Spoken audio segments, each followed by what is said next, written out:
എല്ലാവർക്കും നമസ്കാരം. ഹൃദയം മലയാളത്തിന്റെ പുതിയൊരു ക്ലാസ്സിലേക്ക് സ്വാഗതം.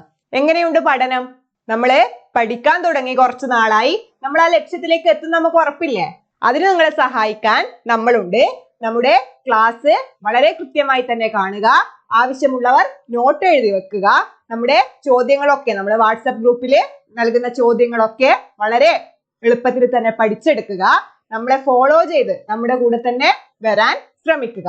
എന്തായാലും നിങ്ങൾ എല്ലാവരും ആഗ്രഹിച്ച ജോലിയിൽ എത്തട്ടെ എന്ന്, ആഗ്രഹിച്ച നിലയിൽ എത്തട്ടെ എന്ന് ആശംസിക്കുന്നു. നമ്മളപ്പോ കവിതയെ കുറിച്ച് പറഞ്ഞുകൊണ്ടാണ് ക്ലാസ് ആരംഭിച്ചത്. ആശാനെ കുറിച്ച് പറഞ്ഞു, ആശാന്റെ ഒരുപാട് കാര്യങ്ങൾ പറഞ്ഞു, കൃതികളെ കുറിച്ച് പറഞ്ഞു. അദ്ദേഹവുമായി ബന്ധപ്പെട്ട മറ്റു കാര്യങ്ങള് നമ്മൾ വാട്സപ്പ് ഗ്രൂപ്പില് ചോദ്യങ്ങളായിട്ട് നൽകുന്നുണ്ട്. പിന്നെ ഉള്ളൂരിനെ കുറിച്ചൊരു ക്ലാസ്സും കഴിഞ്ഞു. അദ്ദേഹത്തിന്റെ ജീവിതകാലത്തെ കുറിച്ചും അദ്ദേഹത്തിന്റെ ഖണ്ഡകാവ്യങ്ങളെ കുറിച്ചും ഒക്കെ നമ്മൾ സംസാരിച്ചു.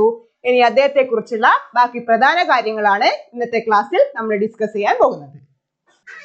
ഉള്ളൂരിന്റെ ഖണ്ഡകാവ്യങ്ങളെ കുറിച്ചും മഹാകാവ്യങ്ങളെ കുറിച്ചും ഒക്കെ നമ്മൾ പറഞ്ഞു കഴിഞ്ഞു. ഇനി ഇന്ന് ഉള്ളൂരിനെ കുറിച്ച് പഠിക്കുമ്പോൾ അല്ലെങ്കിൽ നമ്മുടെ സാഹിത്യ വിദ്യാർത്ഥികൾ ഏറ്റവും കൂടുതൽ പ്രാധാന്യം നൽകേണ്ട ഒരു കാര്യമാണ് ഇന്ന് ആദ്യം പറയാൻ പോകുന്നത്. അത് കേരള സാഹിത്യ ചരിത്രം എന്ന അദ്ദേഹത്തിന്റെ ഗ്രന്ഥമാണ്. നമ്മള് ആ പുസ്തകം കണ്ടിട്ടുണ്ടാകും, നമ്മൾ റെഫർ ചെയ്തിട്ടുണ്ടാവും നോട്ട്സ് ഒക്കെ തയ്യാറാക്കാൻ വേണ്ടി. വളരെ വളരെ പ്രധാനപ്പെട്ട ഒരു പുസ്തകമാണ് ഉള്ളൂരിന്റെ കേരള സാഹിത്യ ചരിത്രം. ഇതുമായി ബന്ധപ്പെട്ട് പലരും വരുത്തി വെക്കുന്ന ഒരു മിസ്റ്റേക്ക് എന്താണെന്ന് വെച്ചാല് ഇതിന്റെ പേര് നമുക്ക് സംശയം ഉണ്ടാവും.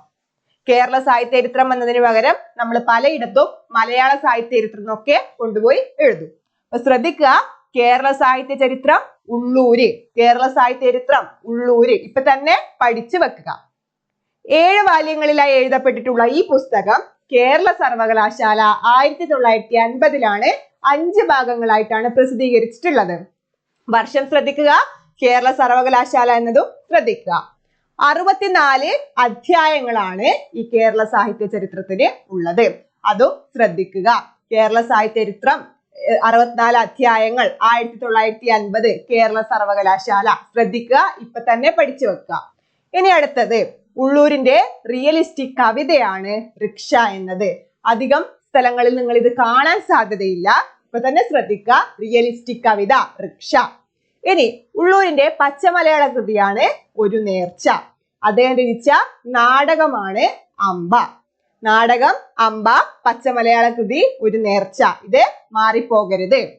ജീവിതത്തിൽ ഉള്ളൂർ തിയോസഫി വിശ്വാസക്കാരനായിരുന്നു എന്ന് അഭിപ്രായപ്പെട്ടത് ആര്? പ്രൊഫസർ ഗുപ്തൻ നായർ. നമ്മൾ ആശാനെ കുറിച്ച് പറയുമ്പോൾ അദ്ദേഹത്തിന്റെ കൃതികളെ കുറിച്ചും അദ്ദേഹത്തെ കുറിച്ചും ഉണ്ടായ അഭിപ്രായങ്ങളെ കുറിച്ച് പഠിച്ചു. ഇവിടെ ഉള്ളൂരിനെ കുറിച്ച് പഠിക്കുമ്പോൾ ജീവിതത്തിൽ ഉള്ളൂർ തിയോസഫി വിശ്വാസക്കാരനായിരുന്നു എന്ന് അഭിപ്രായപ്പെട്ടത് ആര് എന്ന് ചോദിക്കുമ്പോൾ പ്രൊഫസർ ഗുപ്തൻ നായരാണ് ഉത്തരം. ഇനി നമ്മള് കുമാരനാശാന്റെ ഓരോ കൃതികളിലെയും പ്രധാനപ്പെട്ട വരികൾ നോക്കിയിരുന്നു. ഇവിടെ നമ്മൾ ഉള്ളൂരിനെ കുറിച്ച് പറയുമ്പോൾ അദ്ദേഹത്തിന്റെ പ്രധാന കൃതികൾ പ്രേമസംഗീതത്തിലെയും കർണഭൂഷണത്തിലെയും വരികളാണ് കൂടുതൽ പരീക്ഷകൾക്കും ചോദിച്ചു കാണാറുള്ളത്. അതിലെ പ്രേമസംഗീതത്തിലെ ഒരു വരിയാണ് നമുക്ക് നാമേ പണിവത് നാഗം നരകവും അതുപോലെ. ശ്രദ്ധിക്കുക, പ്രേമസംഗീതത്തിലെ വരിയാണ്. താനേ താൻ വന്നിങ്ങു യാചിച്ചാൽ പോലും ഞാൻ പ്രാണനും ദേഹവും നൽകിയേനെ. കർണഭൂഷണത്തിലെ വരിയാണ്. ഈ കാര്യവും നിങ്ങൾ ശ്രദ്ധിച്ചു വെക്കുക. നമ്മുടെ കാക്കേ കാക്കേ കൂടെവിടെ, പ്രാവേ പ്രാവേ എന്ന് തുടങ്ങുന്ന പാട്ടൊക്കെ നമ്മുടെ ഉള്ളൂര് തന്നെ രചിച്ചതാണ്. നമ്മൾ ആദ്യത്തെ ക്ലാസ്സിൽ പറഞ്ഞിരുന്നു, അദ്ദേഹം കഠിന സംസ്കൃത പദങ്ങൾ ഉപയോഗിച്ച് കൃതികൾ എഴുതിയതിനാൽ പലരും അദ്ദേഹത്തെ വായിച്ചില്ല, വേണ്ട പോലെ അദ്ദേഹത്തെ അറിഞ്ഞില്ല എന്ന് പറയാറുണ്ട്.